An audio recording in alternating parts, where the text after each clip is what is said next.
Hello and welcome back to Pride of Anglia, here with Northampton Town for the final part of our 4th season as a manager. The aim for today is very simple: get promoted. Despite some inconsistency, we sit in the final automatic promotion spot with 16 games left and a decent buffer back to the playoffs. I have never been more convinced that something on this game will all go wrong than this. Prove me wrong, guys. Prove me wrong. After a pretty glowing assessment from the board, we're straight into the action, and it's a big one to start things off. Swindon aren't that far behind us, so a win would be good. And we make a great start as Jed Garner scores, only for it to be ruled offside. But just 2 minutes later we come forward again and John's cross finds Garner, whose effort this time counts. A flowing move before the break sees Garner turn provider for Wilson, who makes it 2. Swindon pull a goal back as Leonard does something, but then Garner surely seals it with his second and then caps it off with a hat-trick. Or not. Swindon then do pull another goal back, so it's a nervy finish, but we see it out for all 3 points. We move 10 points clear of Swindon, but it's as you were with everyone else, as Mansfield, Fleetwood and Doncaster all win. Garner's brace sees him go clear at the top of the league scoring charts with 21. We also top assists and average rating too, which is pretty good. Last time we really lacked some consistency. Can we get some now? Bradford knocked us out of the FA Cup, so revenge would be sweet. We take an early lead with Garner, of course, before looking strong defensively. With a few seconds to go, it looked like Bradford were in though, but we held firm and countered with Aarons, finding Wilson to secure all the points. That constituted our game in hand as well, so we're now only 2 points behind Mansfield and 1 behind Fleetwood, while preserving the 6-point gap over Doncaster in 4th. Callum Harriott then proceeds to get injured for 2 months. He's basically been injured all season, which is just great. Notts County are next, and I could go for a slice of revenge here too, as they beat us at Sixfields earlier in the season. Rolando Aarons has been excellent off the bench so far, so he replaces Hines on the left. And he makes an instant impact as Maguire Drew's effort is blocked and Aarons slots home. We win a penalty 10 minutes later, which Garner smacks against the bar, but thankfully still over the line. And then right at the start of the second half, a super slick move from Wilson and Maguire Drew sees Garner away to calmly make it 3 and grab his 25th of the season. Notts County do grab a consolation late on, but it's literally meaningless. Mansfield and Fleetwood both win again as well, but crucially Mansfield beat Doncaster, meaning we have a 9-point cushion back to the playoffs. Our next game versus Barrow is our 200th as a manager, a wonderful achievement. Can we celebrate with a win? Yes, indeed we can. 2-0, no prizes for guessing the goal scorers, 6 wins on the bounce after 3 months where we couldn't get 2 in a row. And, well, would you look at that? Mansfield lose, Doncaster and Fleetwood could only draw, so we go top of the league, and most crucially we go 11 points clear of 4th. Will it be lucky 7 against Oldham? Yes it will. This is all going so disconcertingly well.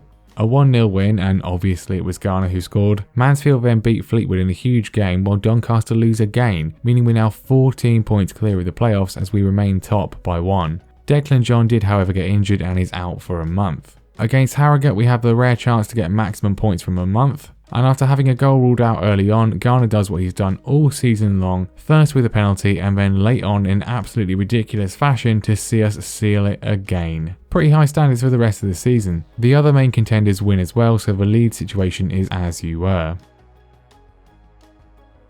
It would have been a travesty if it was anything else, but our perfect month sees Jed Garner deservedly win Player of the Month. 9 goals in 6 games, while we also finally win another Manager of the Month. About time really. We've got 10 games left and we're 14 points clear of the playoffs, so we need about 5 wins. Gillingham are first, and hopefully we're getting the FMing in early. To say Gillingham don't deserve their point in any way, shape or form would be the understatement of the century. After 3 clean sheets in a row, it's safe to say Leonard has reverted back a bit. Luckily Mansfield lose to Morecambe, so we actually extend our lead to 2 points, while Doncaster draws, so that gap remains 14. But it's not ideal, and as all the contenders win their next game, we really need to beat Morecambe. The same Morecambe who just beat Mansfield and who are scrapping for Football League survival. I definitely fear the worst after a passive first half display where they go closest, but in the second half we wake up and work a typically classy move, which Wilson dispatches. 1-0 and that's all we need. We secure a playoff spot with that. Hopefully it won't be needed though. 3 more wins might just secure promotion, I think. Another fantastic display from Elkin Badger as well, so great to see he's already decided to join Motherwell in the summer. Why wouldn't you wait until the summer to decide? We have to keep going though, and Rochdale is another 1-0 win with a Garner penalty the difference. 3 points closer to League One. Fleetwood and Doncaster win, Mansfield lose. Really don't know how this is all going to shake up in the end. Definitely better than our old club though.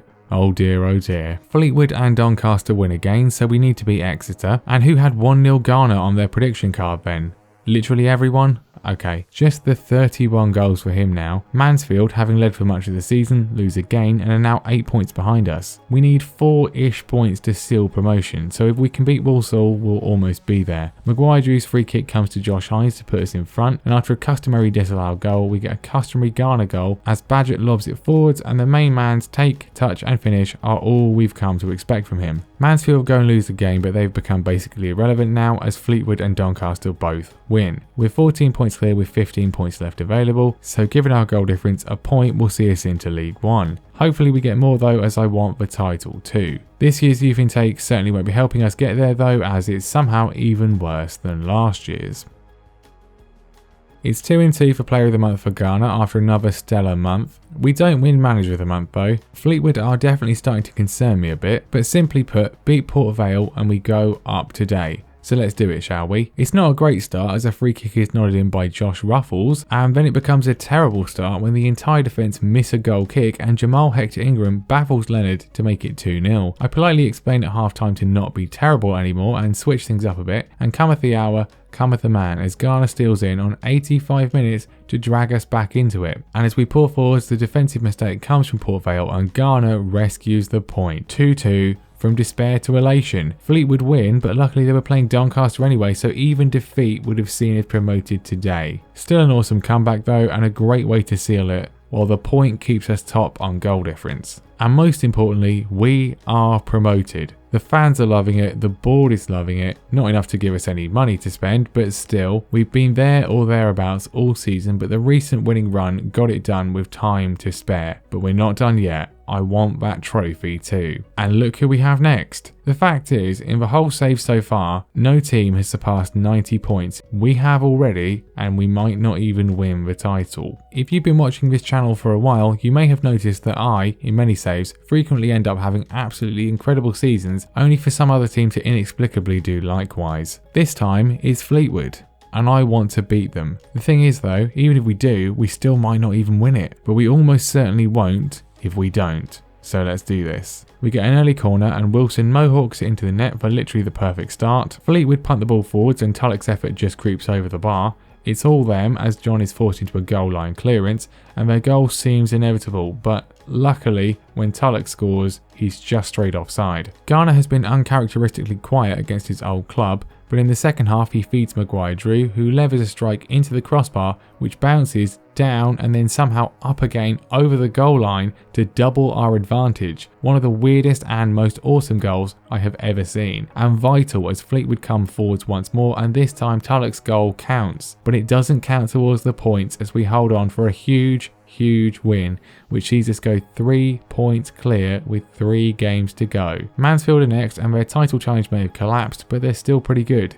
And this game, let's just say I could have included at least 3 more things. We take the lead literally from kickoff, Ghana with the effortless finish of course. We then hit the woodwork when a goal would have been preferable. We absolutely dominate and look in total control, but Mansfield counter with a whip ball finding Tyree Simpson to level. In the second half we look to assert control with Freeman finding Ghana to once again give us the lead, and that looks to be that, except Leonard decides to be an idiot again and Simpson equalises once more before Leonard literally loses his mind and Vale gives them the lead with 7 to go. As I contemplate how exactly we've thrown this away, we are awarded a penalty for something and Ghana thankfully completes his hat-trick to rescue a point for us once again. It's a good job we've already promoted because I couldn't take this otherwise. Bradford do us no favours against Fleetwood, so our lead drops to 1 point.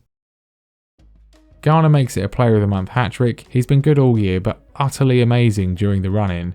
Thanks Jed, and such has been Josh Feeney's brilliance, he gets called up to England's under-20s World Cup squad. But there's 2 games left and we need them both performing at their best. Carlisle are first. We need to better Fleetwood's result in both games. Ideally, we need to win both. Don't screw it up, guys. Carlisle run through early on with Leonard actually making a decent save before we have a great chance which Ghana inexplicably can't convert. John then puts a cross in and Garner's shot is blocked, but Wilson fires home. 1-0 and all the sweeter as Fleetwood go behind to Exeter. Garner has another glorious chance which hits the bar, but at half time we're winning and Fleetwood is still losing. Fleetwood then equalise basically straight away, but Freeman's cross finds Garner, who this time does score to double our advantage. Aarons is then felled in the box. Garner scores the penalty. 3-0, job done here. All we need now is Fleetwood to not win. And Exeter score.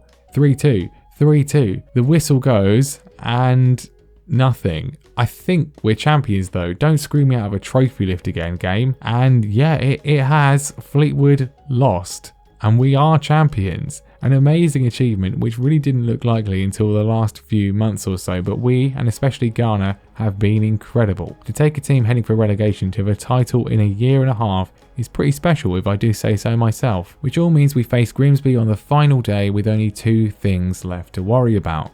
Can we get over 100 points, breaking the League 2 points record in the process? And will we actually get the trophy lift? I'm assuming they've just saved it for after this final game, right? To say we play like champions would be beyond an understatement. Considering we're 3-0 up 3 minutes in, the fact that by half time it's only 5-1 would also indicate that. Even Combaney scores. Maguire-Drew gets a brace, as does Garner, who ends up with a beyond belief 41 goals for the season. The fact we don't get any more is actually disappointing. The fact we've once again been conned out of the trophy lift is a disgrace. It just makes it feel so anticlimactic. I will be complaining to SI, but I suppose it doesn't really matter, does it? What a season. I thought we'd have a chance at promotion, but it ended with near perfection. The signings really worked, some great performances, even if the finances are pretty dire. Our team of the year is extremely obvious. I'm not one for rotating a winning side. Consistency is key, and barring injuries, they played every game. Feeney and Maguire-Drew each managing 49 appearances. The defence was fantastic, and what can you say about Maguire-Drew and Garner? Badgett gets our Player of the Year and Young Player of the Year awards. Such a shame we can't get him permanently. Garner's 42 goals is frankly insane,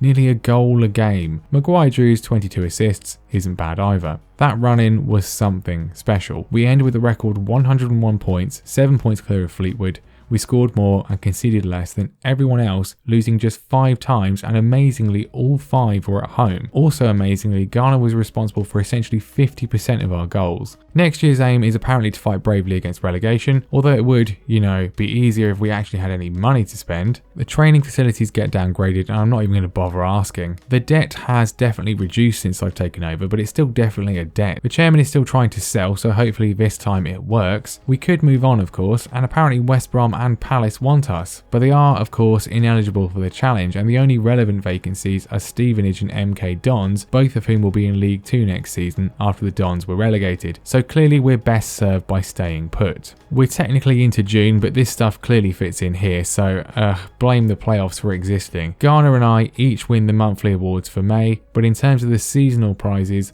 Badgett wins Player of the Year, a truly momentous campaign. Garner easily wins the Golden Boot, and we win Manager of the Year. I think that's fair enough. And we dominate the Team of the Year. No complaints from me, other than that Chris Leonard is maybe a bit lucky. And that's that really. It's going to be a busy summer if we want to compete next year. Who knows how we'll get on? Probably not as well as this year. Thanks as ever for watching, and I'll see you next time.